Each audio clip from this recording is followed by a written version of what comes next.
My name is Mikey Haney. I'm a senior defensive end from Maumee, Ohio.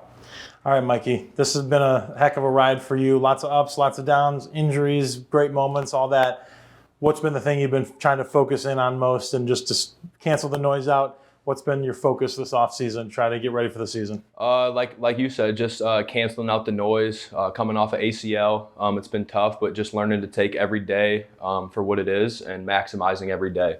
Getting better just 1% every day and knowing that I'll get to my goal at the end of the day. I know it's brutal when you go down with injury, you can't be on the field with your team. Of course, you're always going to want to be in the uniform and out there with your teammates. But how much better of a football player have you become in the last year, having to stand on the sidelines and kind of see it from that perspective, see it from a coaching perspective, see it?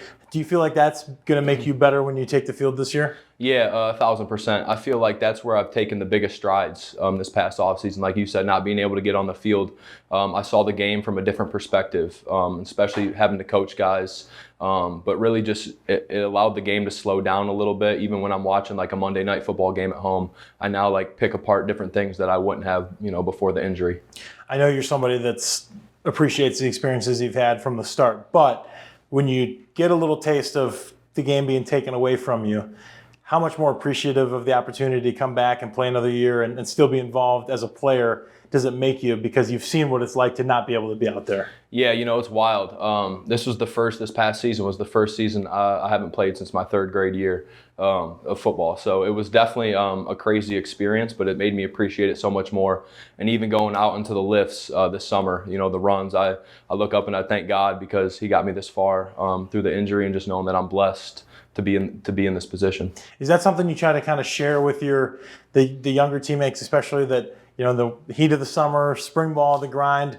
Some people, halfway through, you don't want to be out there. Is that something you're kind of preaching as a vocal leader of like, listen, you got to be thankful for this opportunity and take advantage of every time? Yeah, most definitely. And I think that really happens outside the workouts too, like just with the fellowship with the guys, if we're hanging out or whatever, just relaying that message that, look, we're blessed to be able to walk, to be able to, to do what we do, having able bodies, and play this game we love. So definitely being here for 6 years and going through that injury has helped me, portray that message onto the other guys without a doubt. So you talked about you've kind of grown in your ability to analyze the defense and see it from that perspective.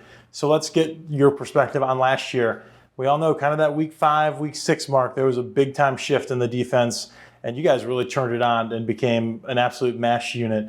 From your perspective, what was that switch that flipped, or what was that change that made you guys, you guys were struggling at the start of the season, then really became a force to be reckoned with? The main thing really was just the little schematical change. We started to play to our strengths a little bit better. Really, that's it. We got a lot of guys in that defensive room that, we got different skill sets even within the defensive end room. So being able to play different 4 eyes, different fronts, whatever it may be, allows us to tailor to our strengths a little bit more.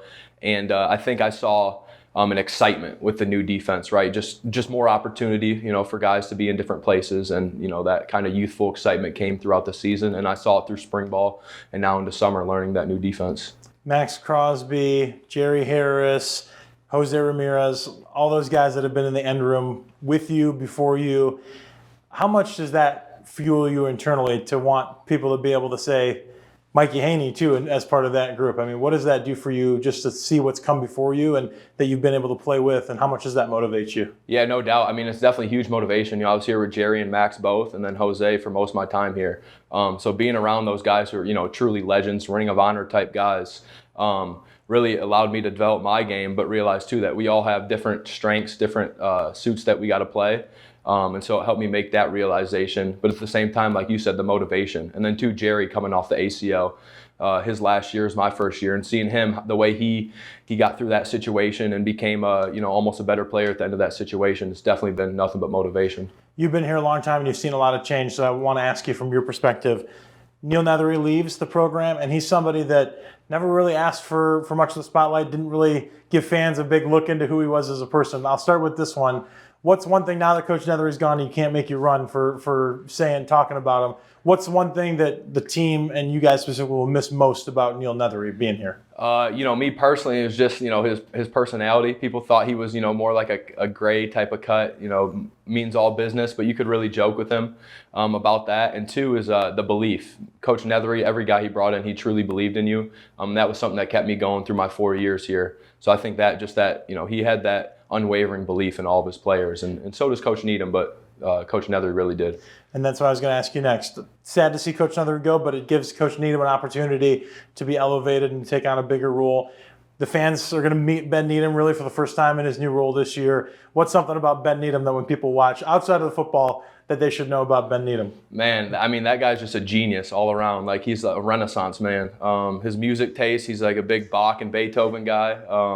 So that, like, when he was our DN coach, he would always play, he had like a Bach Wednesday or whatever, playing some classical music.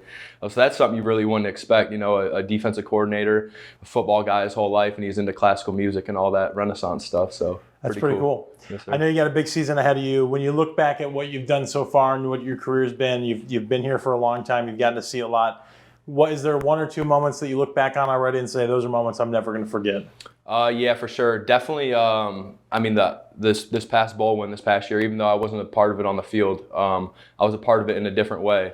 Same with the other injury guys, and just seeing us make that breakthrough and doing it for Coach Reed as well right after that tragedy has definitely been a special thing. Definitely a top moment. But really, all I'm looking forward to is that MAC championship this year. We got some unfinished business to take care of. So. All right, same question I've asked everybody. You got to give it to me. I know you're not doing football all the time. What's something outside of football that you're doing on the side? What's your Bach Wednesday that people don't know about? I got you. Well, I love to cook. So if you got my Snapchat, you probably see that sometimes. No culinary expert, but I love to cook, and I think I got some good dishes under my sleeve. So that's probably something nobody really knows. What is your premier dish? Oh, shoot. I'm probably going to have to go with my heritage here and go Lebanese. And I'll probably like some kofta or something like that. Just a nice little, maybe with like a fattoush salad or something like that. Something simple, light for the summer, but some packed full of flavor.